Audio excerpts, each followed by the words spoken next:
MEGYN Kelly and Ben Shapiro have identity politics, and that's it. And they know it. And every issue has to be filtered through the constant identity politics. Here's a great example having to do with Lisa Cook, the woman that Trump tried to fire from the Fed. Take a look. When we were waiting for the show to get started, I was telling you about my favorite story right now is Lisa Cook. I'm very into this woman because it's very clear to me she DEI'd her way up to this seat. How dare you?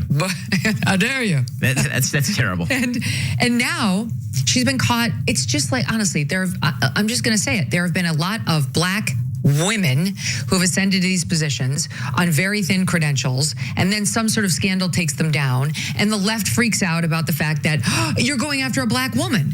You know, it's like from prosecutors, whatever, whether it's Kim Foxx or Fani Willis. Like Marilyn Mosby? Marilyn Mosby, thank you, like who get bounced out for whatever reason, but then you're not allowed to attack them because they're black women. But it's like, well, you elevated them for that reason. We kind of were forced to skip. We just did an entire presidential election that was this. Yes. Right, it was where Joe Biden was like, I'm picking a black woman. And they're like, but you should really pick like a qualified person. And then she ends up as the nominee. And they're like, but you can't attack her saying she's a black woman. So, well, when you said it was a good thing. Right. When we say it, it's somehow like a bad thing. Like it's the same thing that we're saying right now. At least like pick somebody who's got credentials that are pretty much unassailable, right? If you're just going to bypass all the normal protocols and elevate them. So look, there's a lot there that absolutely sucks and is gross. The whole point of that is, hey, let's get together and like talk about how black women have never earned anything. Isn't that fun? They've never earned it. I mean, we're being reasonable. All you have to do is find people with unassailable credentials. Because eventually, if you just compile a CV long enough, we won't be racist towards that person. First of all, there's no evidence of that whatsoever. You can have as long of a Wikipedia page as you want. They're gonna break it down to just, you're black, whatever, you probably didn't earn it. And why wouldn't they say this? This is what the right-wing media has produced in the last couple of years. Everything is about DEI. No black or brown person has earned any position. Maybe if they're a right winger, then briefly, but don't turn on Donald Trump, then you'll be DEI again. And so this is her favorite story, by the way, Lisa Cook. It's her favorite story in America. And Ben Shapiro, of course, had to tie it to Harris. So Lisa Cook, Kamala Harris, no credentials. The only reason they got any position in life is because they're black women. And so I'm not an expert on Lisa Cook or whatever. So I decided I'm gonna look into it. And I'm gonna see, and maybe she does have a really thin resume. And I'm not gonna read every bit of this, but I don't know, she's an economist. She was sworn in as a member of the Fed in 2022. So she's been working in the position for 3 years already. So let's see, she was elected in 2022 earlier to the board of directors at the Federal Reserve Bank of Chicago. She was a research associate at the National Bureau of Economic Research. She was a professor of economics and international relations at Michigan State University, a member of the American Economic Association's executive committee. She's apparently an authority on international economics, especially the Russian economy. She's advised multiple countries, including the United States, on the economy. She does research on the intersection of macroeconomics and economic history. I mean, what is she supposed to do? She was a visiting assistant professor at the Kennedy School of Government at Harvard University and Harvard Business School from 1997 to 2002. What is she supposed to have done to earn this position? Black woman probably didn't earn it. She's just an expert who's worked in both government and academia for more than 2 decades, generating expertise on this. It's just a black woman. What I just read for you is apparently not unassailable credentials. We need unassailable credentials, and not just for her, but also for Harris. Harris also was chosen to be Biden's running mate based purely on her being a black woman. Joe Biden just drove around in upstate California, chose the first black woman he saw and put her on the ticket.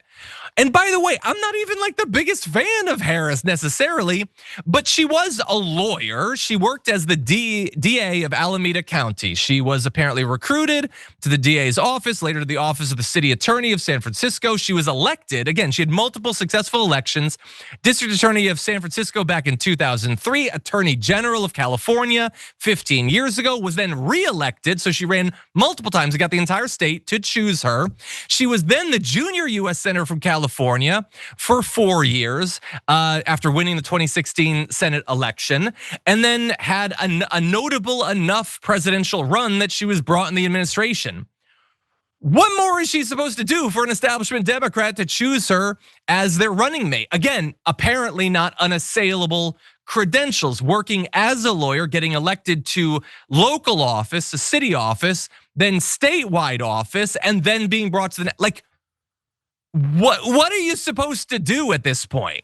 But I get it, okay? It's easy for me to say that. The right never has to worry about this stuff because their people always have great credentials for the offices they get. Obviously, starting with Donald Trump, who he's a businessman, he was on TV. Did he local office? Was he a mayor? Ran for governor? Decades in the state ledge? No. He was a businessman. He was handed a family business, and then he was put on TV, and they pretended that he was a successful businessman. And then he got the position. And ever since then, he's just handed jobs to people who happen to be related to him. So Jared Kushner's put in charge of like the Middle East or whatever. No experience in any of that. They just give it to him.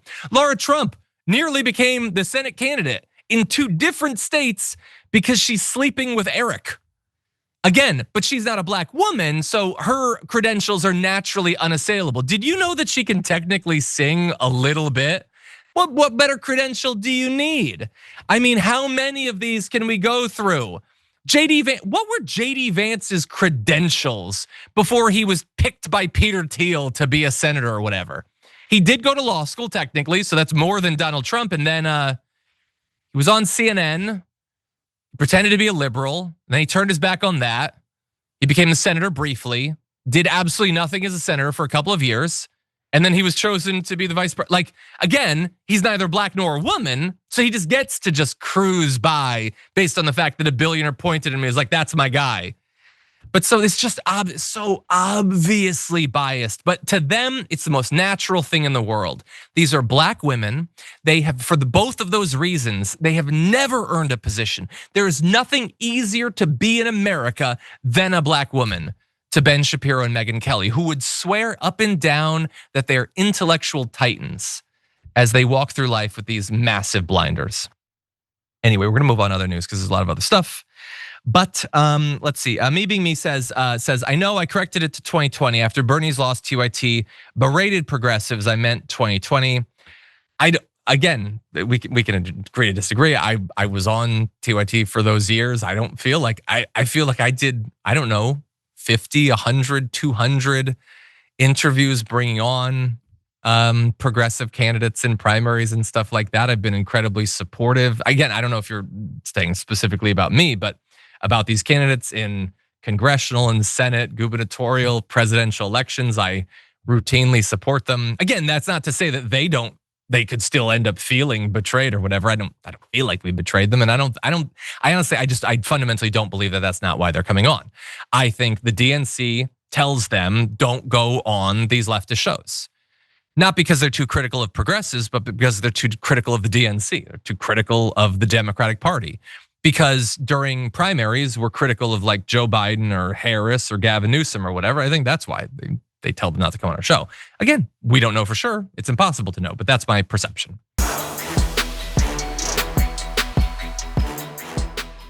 If you enjoyed that, make sure that you never miss another video by subscribing. And if you want a little more, consider hitting the join button and becoming an actual member.